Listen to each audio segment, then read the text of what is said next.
I would expect that you probably became a project manager in a similar way that I did.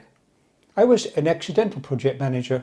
I was a software developer, and so I was an expert in the specialist work that had to be performed. When a customer wanted a new system developed, I was sent to the customer site for a few weeks to research and discuss in detail what the customer wanted. Then I would scope the work and provide a quote for the cost. When the customer signed a contract, I would be given a team, a budget and a deadline, and that was it. I was a technology and business expert, but I was somehow expected to make all this happen. So basically, my methodology was I would work really hard day and night, and I would work my team hard day and night as well.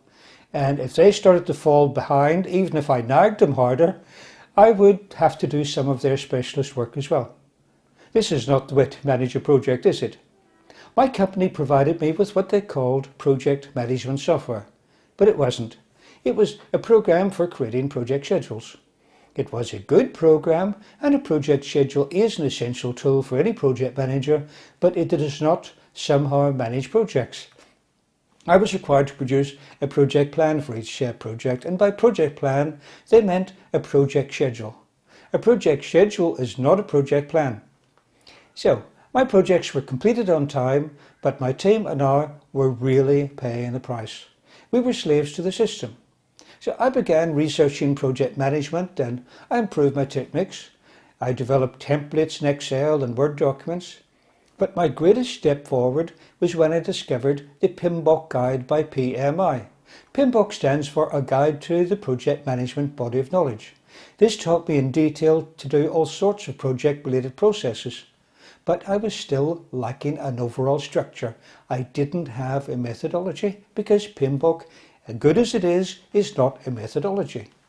Every project manager works out their own method. Some are okay, some are bad, and some are worse than useless.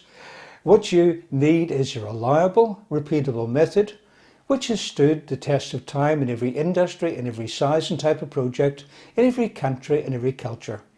And you need a method that does not expect you as project manager to work day and night in panic mode. And that method is, in case you hadn't guessed, Prince2. As I mentioned before, Prince2 is an acronym, so you always write it in capital letters. And it is a truly generic method. That means it works on any project, anywhere.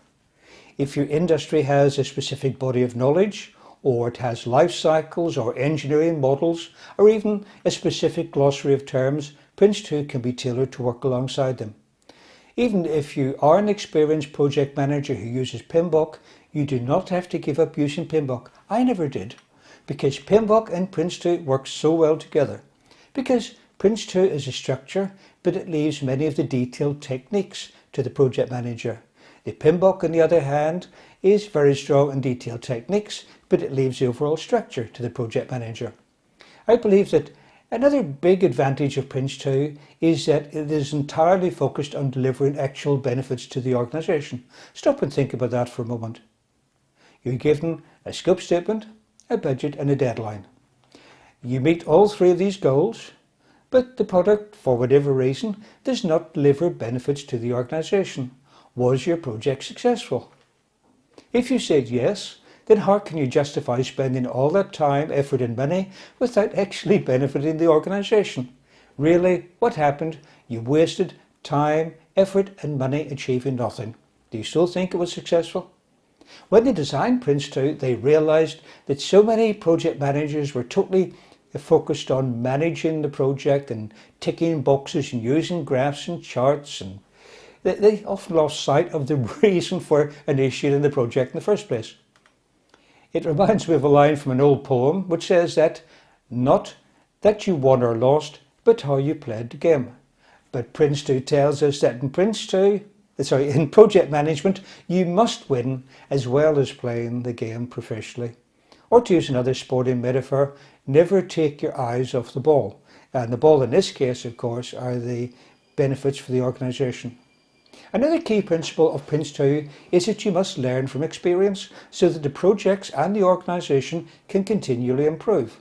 This probably sounds rather obvious, but In this Prince2 principle, it is talking about not just your own development, although that will happen too, but really the entire organisation.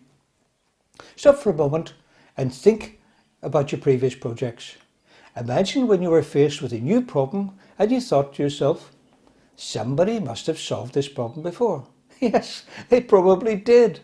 But if they didn't record it anywhere, or you didn't read what they wrote, then you'll have to reinvent the wheel. Does that sound efficient? No, of course not. So that's why Prince2 tells us to record our lessons learned, and then when we are managing projects, this is a valuable resource that might not only help provide the answer, but if we read it at the start of the projects, it might even help us avoid encountering the problems in the first place.